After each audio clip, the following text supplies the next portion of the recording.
Habang ipinagdiriwang ng bansa ang halos isang dekadang anibersaryo ng makasaysayang tagumpay ng Pilipinas sa ilalim ng United Nations Convention on the Law of the Sea arbitral ruling, isang bagay ang kapansin-pansin.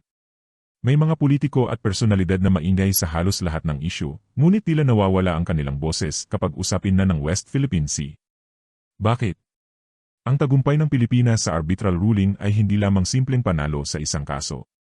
Ito ay pagkilala ng pandaigdigang komunidad na may mga karapatan ang Pilipinas sa ating exclusive economic zone at sa ating mga karagatan.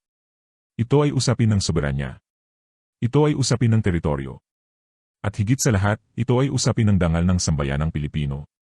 Kaya marami ang nagtatanong, bakit may mga personalidad na hindi man lamang nakikitang nakikiisa sa paggunita ng makasaysayang tagumpay na ito?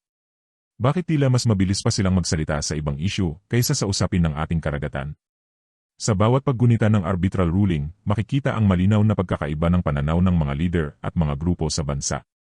May mga hayagang nagsasabing, atin ang West Philippine Sea. Atin ang ating exclusive economic zone. At hindi dapat isuko ang karapatan ng Pilipinas. Ngunit mayroon ding mga nananatiling tahimik.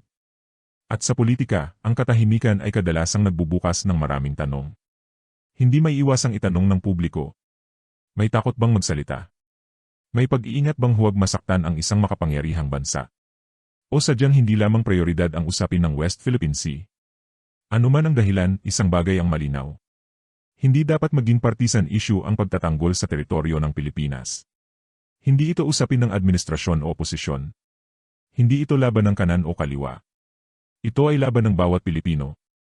Kapag pinag-uusapan ang West Philippine Sea, iisa lamang ang dapat manaig, ang interes ng bayan. Dahil kapag ang usapin ay tungkol sa soberanya at teritoryo, walang puwang ang pagkakawatak-watak. Ang tunay na sukatan ng pagmamahal sa bayan ay hindi lamang nasusukat sa mga talumpati at mga pangako. Nasusukat ito sa tapang na ipagtanggol ang bansa kapag ang karapatan nito ay hinahamon.